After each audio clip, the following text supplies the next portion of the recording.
పవన్ కళ్యాణ్ వాళ్ళ అసెంబ్లీలో YCP leader Botsa సత్యనారాయణని కౌగులించుకుని షేక్ హ్యాండ్ ఇచ్చి మరీ వెళ్ళాడంట.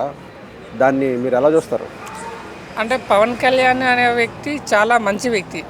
అంటే ప్రొఫెషనల్ ప్లస్ అంటే ఒక మంచి మనిషి కాబట్టి, అంటే ఎలా అంటే అతను అంటే రాజకీయంలో వేరు బట్ బయట వేరు అన్నాడు. అంటే అసెంబ్లీలో చాలా మాట్లాడుకున్నారు బట్ బయట అంటే కౌలించుకున్నాడు, అది వాస్తవమే.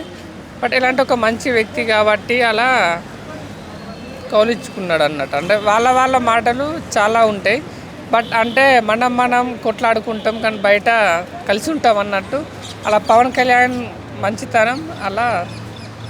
అంటే దీన్ని ఎలా చూడాలంటే బొత్స సత్యనారాయణ పార్టీలోకి జనసేనలోకి ఆహ్వానించడం లాంటిది ఏమన్నా చూడాలంటారా, లేకపోతే మామూలు కేవలం అంటే జస్ట్ అంటే అలా జనసేనలకు రావడానికి ఏం కాదు, జస్ట్ మామూలుగా అలా జస్ట్ అలా ఒక వ్యక్తిపరంగా కౌలించుకున్నాడు అన్నట్టు అంతే. ఇది ఇటువంటిది పరిస్థితులు అంటే రెండు పార్టీలు అంటే కొట్టుకున్న టైప్లో ఉంటాయి కదా. అవునవును. అది కాకుండా ఒక మంచి వాతావరణం క్రియేట్ అయ్యేటప్పుడు ఈ సిచ్యువేషన్ క్రియేట్ అయింది అనుకోవచ్చా?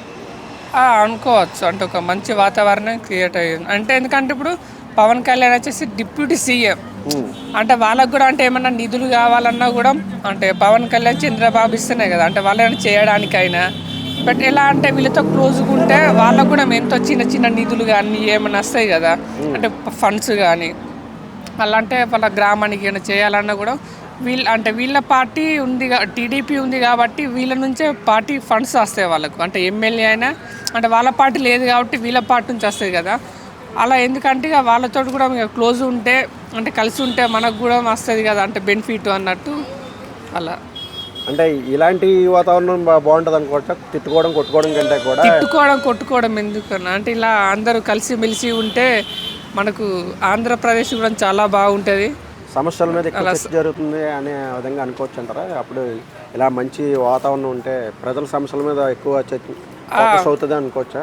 అవునవును. అందరూ కలిసిమెలిసి ఉంటే మంచి ప్రజల మీద కూడా అన్ని సౌకర్యాలు ఉంటాయి అన్నట్టు. అలా జస్ట్ ప్రతిదానికి ఏం కావాలన్నా కూడా ఓకే అంటే అంటే బిల్స్ కానీ ఏమన్నా అంటే రోడ్లు కానీ అలాంటి చాలామందికి ఇల్లులు ఉండవు కదా, అంటే గుడిసెలు ఉంటాయి. అంటే మొన్న చూసాం మనం, అంటే వరదలో వచ్చినప్పుడు చాలామందికి కొట్టుకుపోయాయి ఇల్లులు.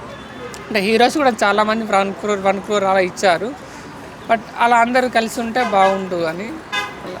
పవన్ కళ్యాణ్ ఒక మంచి రాజకీయాల వైపు బాటలు వేస్తున్నారని అనుకోవచ్చా అది పరిణామం ద్వారా?